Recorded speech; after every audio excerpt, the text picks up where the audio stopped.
참 좋은 주일 아침입니다. 저희 모두가 주악에 맞춰 주님 앞에 묵상하며 나아갑니다. 다 같이 묵도하시겠습니다. 참 좋으신 하나님 아버지 고맙고 감사합니다. 하나님 영광 받으시옵소서. 신령과 진정으로 드려지는 귀한 예배 되게 하여 주시옵소서. 예수님의 이름으로 기도드리옵나이다. 아멘. 5월이 되었습니다. 어제 밤에는 강원도 쪽에는 5월 달에 눈이 내리는 이상한 일기도 맛보게 되었는데 모두 다 하나님의 은혜 가운데 주일 아침을 맞이하고 이렇게 예배 드릴 수 있음을 주님을 찬양하며 영광을 돌립니다. 지난 주간에 우리 사도행전 말씀을 통해서 바나바와 사울이 안디옥 교회 파송을 받고 선교를 시작하는 그런 장면을 13장 1절로 3절을 통해서 살펴봤습니다. 이제 4절부터 시작해서 13장 4절부터 시작해서 14장 전체에 사도 바울의 1차 선교 여행에 대해서 나오고 있는데 오늘은 사도 바울의 1차 선교 여행에 대해서 살펴보도록 하겠습니다. 4절은 두 사람이 성령의 보내심을 받아 이렇게 시작합니다. 두 사람이 성령의 보내심을 받아 실루기아에 내려가 거기서 배 타고 구브로에 가서 선교는 성령님께서 하시는 것임을 성경은 분명히 우리에게 가르쳐주고 있습니다. 선교는 성령님에 의해 보내심을 받은 사람들을 통해서 시작됨을 말씀하고 있는 것입니다. 선교의 주체는 성령님이시고 교회는 저희들은 성령님의 인도에 순종하는 것입니다. 바울, 바나바의 1차 선교 여행의 그 여정을 잠시 살펴보면 출발은 수리아 안디옥에서 시작합니다. 그리고 그 옆에 실루기아로 가서 거기서 배를 타고 살람미, 구브로섬이죠. 구브로섬 여러분 생각나죠? 구레네 사람, 이 구브로섬입니다. 이 구브로섬, 살람미, 그 다음에 바보에서 바예수, 유대인 거짓 선지자, 그 마술사 또는 총독, 서기오, 바울을 만나는 사건이 있었던 이 바보, 그리고 이 바보에서 밤빌리아 버가로 배를 타고 가서 버가에 도착하고 버가에서 함께했던 요한이 돌아가는 사건이 벌어집니다.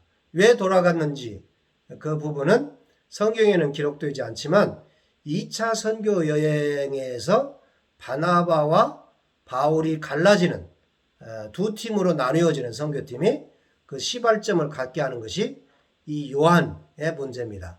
그러니까 좋은 일로 돌아간 건 아니다라는 걸 볼 수가 있죠. 그 다음에 비시디아 안디옥에서 회당에서 설교했던 내용이 나오고 그리고 이고니온에 가서도 회당 설교를 합니다.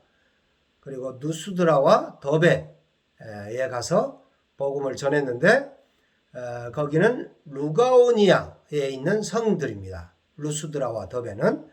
그래서 이 누스드라와 더베는 루가오니아 성에 있는 도시 이름들이죠. 여기에서 나면서부터 걷지 못한 자를 고쳐주는 그런 사건이 벌어지는 것들을 볼 수가 있습니다. 그리고 돌아올 때는 더베에서 누스드라, 이고니온, 그 다음에 비시디아 안디옥, 버가, 그래서 아탈리아로 내려가서 거기서 배 타고 안디옥, 수리아 안디옥으로 도착했다. 이게 13장에서 14장까지의 내용입니다. 여러분 그 지도를 제가 보내줬는데 그 지도를 보시면 그 내용들이 쭉 한눈에 이렇게 보일 것입니다. 안디옥에서 구브로섬에 갔다가 버가로 갔다가 더베까지 갔다가 더베에서 다시 돌아와서 아탈리아에서 배 타고 안디옥으로 돌아왔다. 요 내용이 전체적인 내용입니다.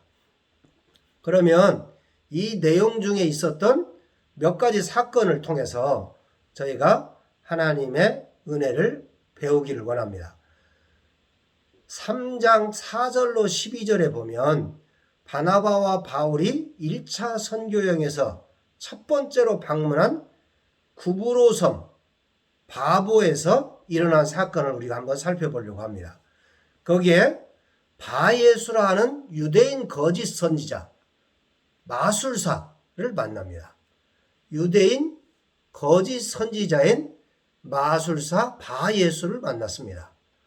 이름도 바예수죠. 비슷하잖아요. 예수가 비슷한.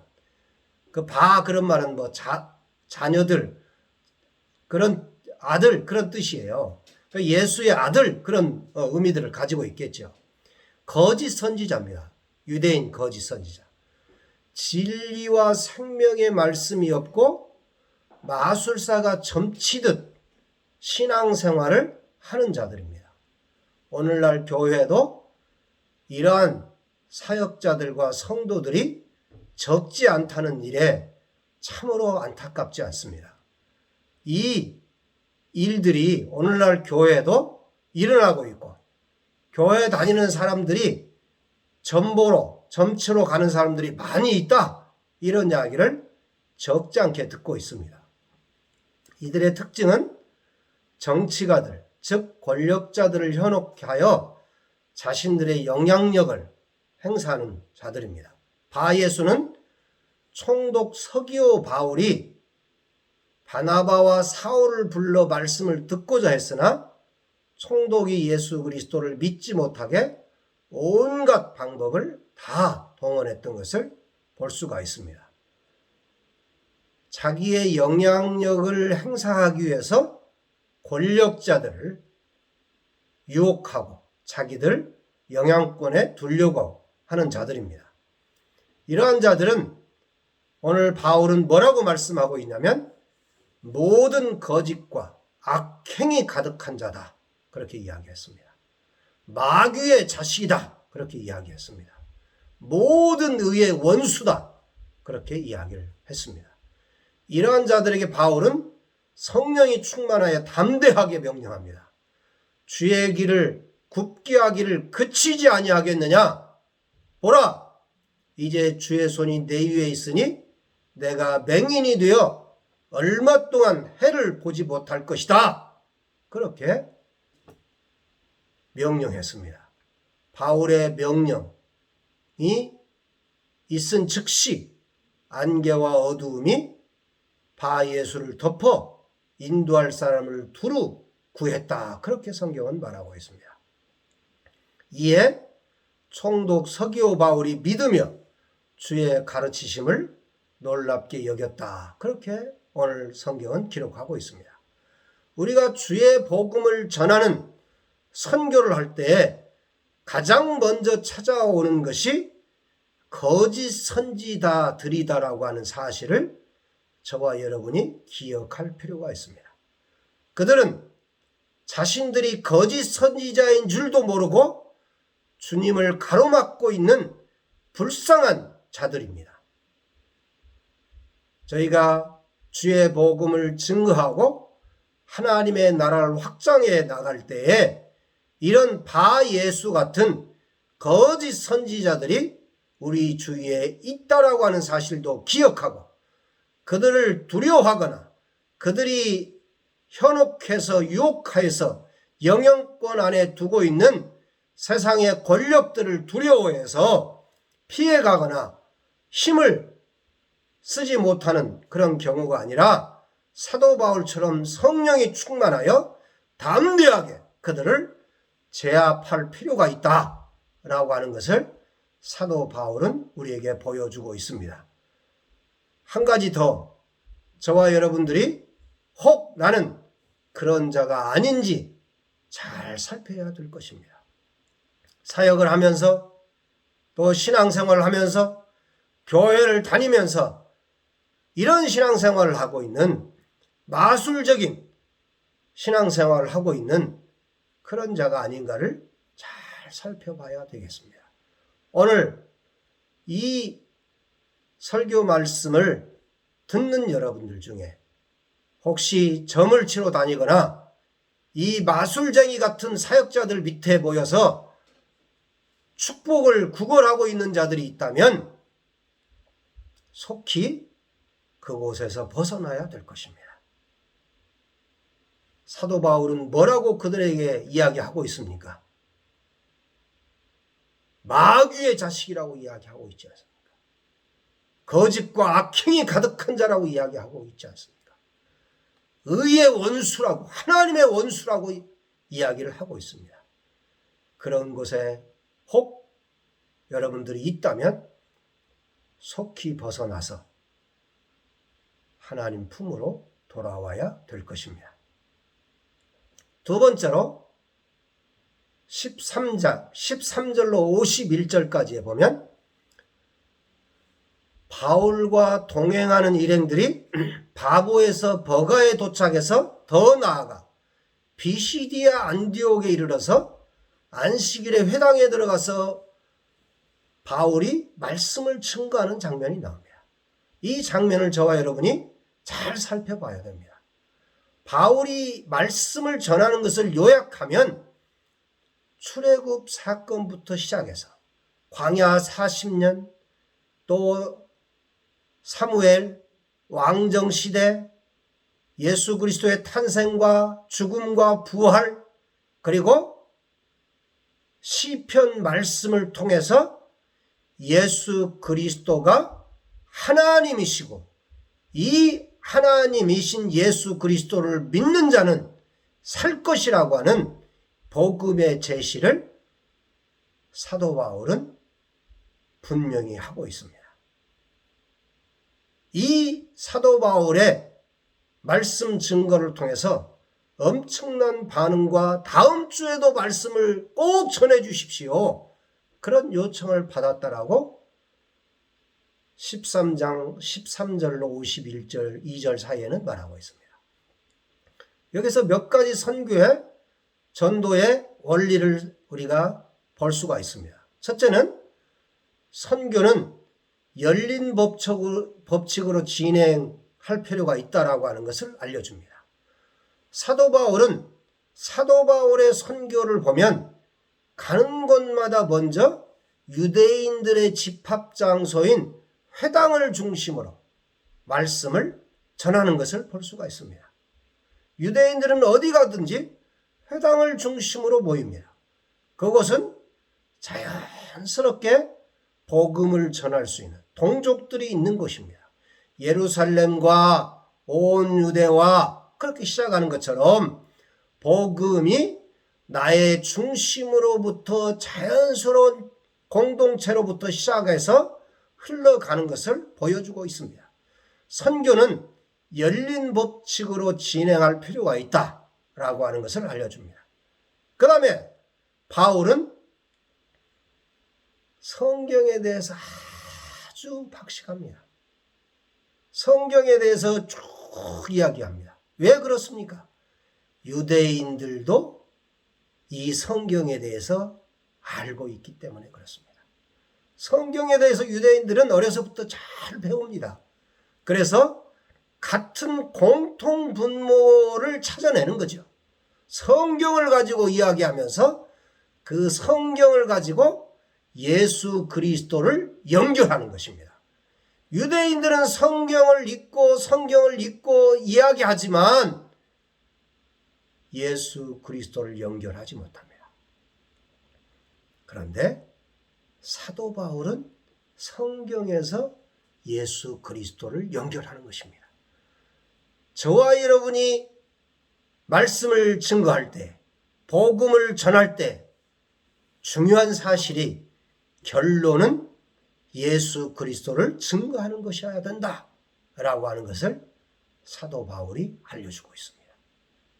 설교는 예수 그리스도의 복음을 제시하는 것이지 성경의 지식을 나열하는 것이 아닙니다.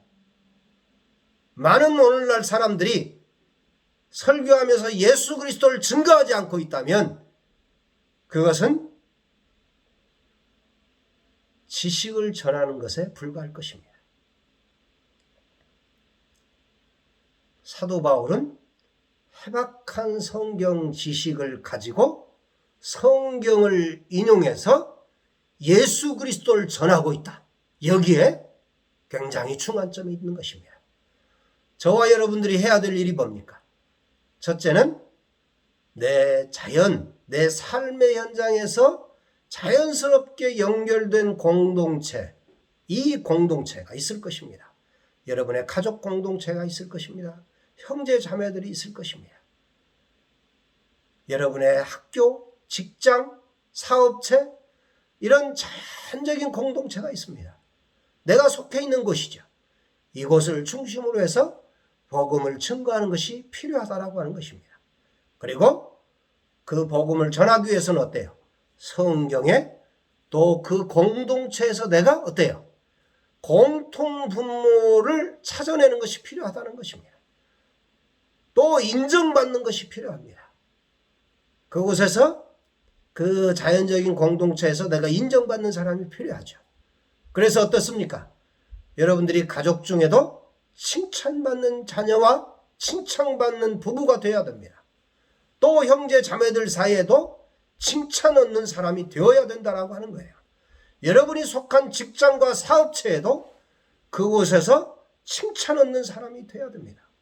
자녀들의 학부형 모임에도 칭찬 얻는 사람이 되어야 될 것입니다. 여러분들이 그곳에서 칭찬 듣는 사람이 되지 않으면, 공통 분모가 있지 않으면, 저와 여러분이 인정받지 않으면 그 사람들에게 어떻게 예수 그리스도를 증거할 수 있겠습니까?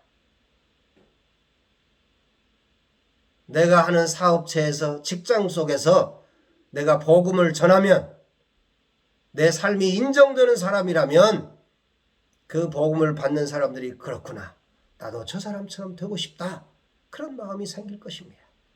그런데 사장님이 복음을 전하는데 어때요? 돈 버는데 혈안이 되어 있고 평상시에 아무런 모델이 안 돼요. 그 사람이 복음을 전하면 오히려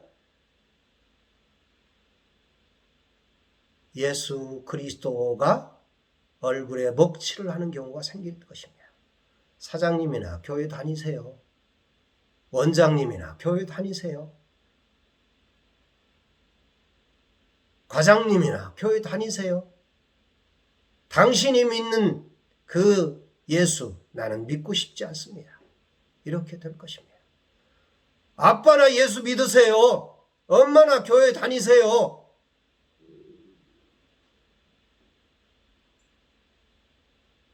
이런 반응이 온다면 참으로 안타까운 일이 아닐 것입니다. 안타까운 일이 아닐 수 없죠. 이런 일들 속에 저와 여러분 모두가 사도 바울이 이 선교를 하는 것들을 잘 살피고 저와 여러분도 그렇게 진행해야 될 줄로 믿습니다. 이제 14장 1절로 28절, 비시디아 안디옥에서 많은 사람들이 하나님의 말씀을 듣고자 모였어요. 그러니까 어때요? 유대인들이 시기와 비방과 박해로 인해서 발에 티끌을 떨러버리고 이고니온으로 갔습니다. 거기에 회당에서도 말씀을 전하자 허다한 무리가 믿게 되었는데, 여기에서는 좀 더 강력한 박해가, 두 사도를 돌로 쳐 죽이려고 했습니다. 그래서 누스드라에 가서 복음을 전하고 여기서 한 사건이 벌어지는데, 나면서 걷지 못하는 자를 고쳐주는 사건이 있었습니다. 이 일로 인해서 신으로 오해를 받습니다. 제우스 신으로, 또는 어떤 신으로? 헤르메스.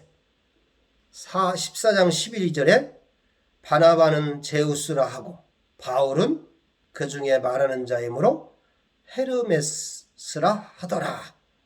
시외 제우스 신당의 제사장이 소와 화환들을 가지고 대문 앞에 와서 무리와 함께 제사하고자 하니 이런 엄청난 사건이 벌어졌습니다. 신으로 오해받고 무리들이 제사하려 한 사건이 나옵니다. 사도 바울의 1차 선교 여행에 일어났던 사건입니다. 실제적으로 선교지에서 사역을 하다 보면 이런 안진뱅이가 일어나고 봉사가 눈을 뜨고 여러 병자들이 일어나는 기적과 이사가 많이 나타나는 것을 선교 현지에서 경험을 했습니다. 현지 교회 사역을 선교지에서 나가다 보면 이러한 현상들이 많이 나타납니다. 특별히 외국인 선교사를 하나님 보듯이 섬기는 경우가 있습니다. 성도들의 자세에 대해서도 이야기할 것이 있지만 더 큰 것은 바울이 바나바가 취한 태도입니다. 우리도 여러분과 같은 성정을 가진 사람이라고 하는 것을 분명히 하고 있는 것을 보고 있습니다.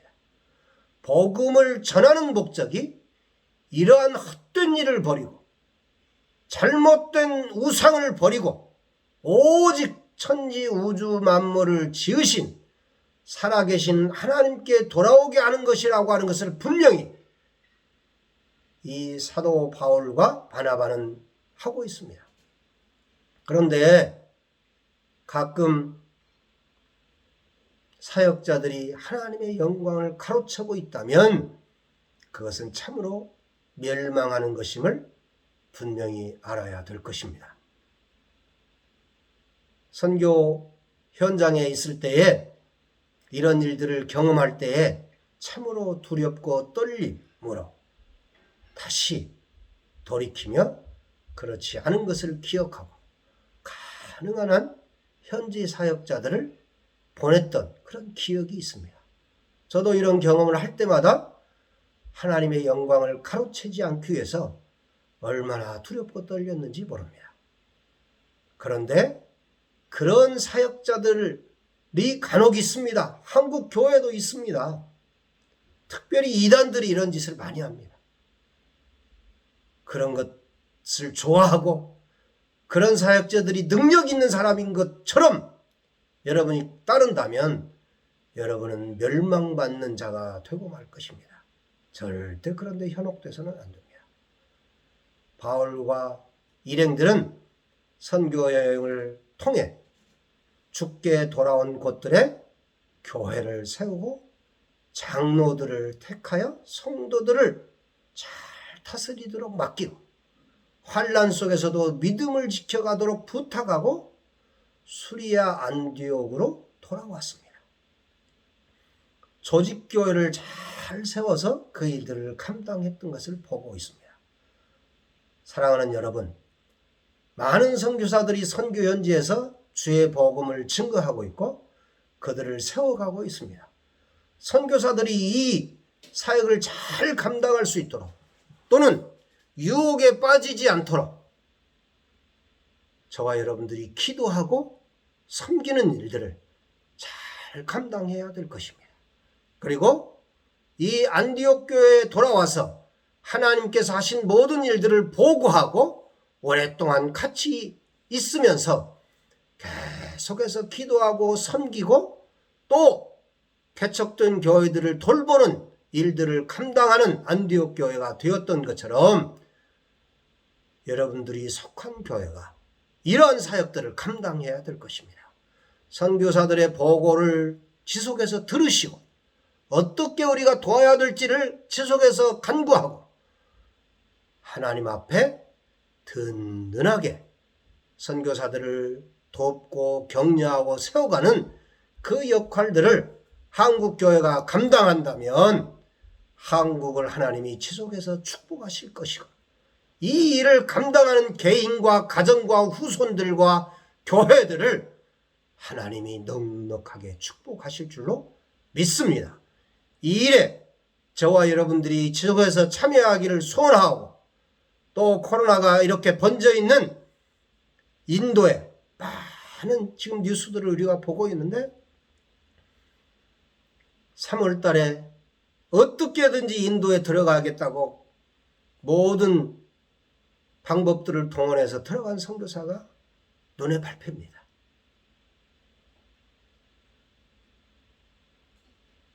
시체들을 묻을 곳이 없고 시체를 화장할 화장터가 부족하고 병원의 문 앞에서 죽어가고 있는 수많은 인도 사람들을 지금 보고 있는데 그곳에 선교하러 가겠다고 누가 등 떠밀지도 않는데 훈련 마치자마자 어떻게든지 방법을 찾아서 3번씩이나 캔슬되는 비행기를 다시 티켓을 사가지고 들어간 선교사 가정이 눈에 밟힙니다. 이런 사람들을 격려하고 돕는 개인과 한국교회가 된다면 하나님이 그 축복을 저와 여러분에게 줄 줄로 믿습니다. 사랑하는 성도 여러분, 오늘도 이 사도 바울의 1차 선교 여행의 사도행전 13장 14장 말씀을 다시 한번 되새기며 저희들도 이러한 삶을 사는 축복된 자들이 다 되시기를 주님의 이름으로 축원합니다. 기도하겠습니다. 참 좋으신 하나님 아버지 고맙고 감사합니다. 저희들이 이제 사도 바울과 바나바처럼 그렇게 삶을 살기를 소원합니다. 아직도 수많은 자들이 주님 앞으로 돌아와야 될 것입니다. 걸프 지역에 수많은 영혼들이 아직도 죽어가고 있습니다. 어제 걸프 지역에서 돌아온 한 선교사님을 통해서 그곳에 정말로 많은 사람들이 예수 그리스도를 모르고 모슬렘의 사슬에 사로잡혀서 살고 있는 것을 들었습니다. 주여, 주의 복음이 모든 민족에게 개인에게 필요하오니 더욱더 힘을 내고 한국을 축복해 주신 것을 감사하며 더 많은 선교를 감당할 수 있도록 주의 백성들을 축복하여 주시고 그 일을 감당하는 자들이 되게 해 주시옵소서. 예수님의 이름으로 기도드리옵나이다. 아멘. 이제는 우리 주 예수 그리스도의 은혜와 하나님 아버지의 크신 사랑하심과 성령님의 감동 감화 역사 인도하심이 오늘 주님 앞에 나와 선교를 감당하기로 작정하는 사랑하는 모든 자들 머리 위에 이제로부터 영원토록 함께 있을지어다. 아멘. 한 주간도 승리하시고 또 5월 첫 주는 또 이렇게 많은 절기가 있는 주간입니다. 어린이날이 있고 또 어버이날이 있고 또 5월달은 스승의 날이 있고 여러분 모두가 그 역할들을 잘 감당하고 복된 5월이 되시기를 바랍니다. 다음 주에 뵙도록 그렇게 하겠습니다. 감사합니다.